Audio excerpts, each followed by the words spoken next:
আপনি কি জানেন কত স্বামী যে চায় যে আমার বউটা আমাকে ছেড়ে গেলে আমি আল্লাহর হস্তে বাঁচি। কিন্তু কত স্বামী আছে, কত বউ আছে আমরা জানি না। স্বামী চায় বউ আমাকে ছেড়ে চলে যাক, আমি সবচেয়ে খুশি।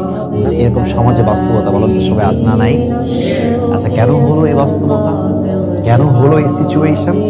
এর কারণ হচ্ছে স্বামী যখন বিয়ে করলো বউকে ভাবলো যে আমি তো জান্নাতের ভুল নিয়ে আসছি, পরি নিয়ে আসছি, আমার জীবনের সুখের মাধ্যম নিয়ে আসছি। এসে দেখতেছে যা ভেবে নিয়ে আসছে এটা তার পুরোটাই উল্টা।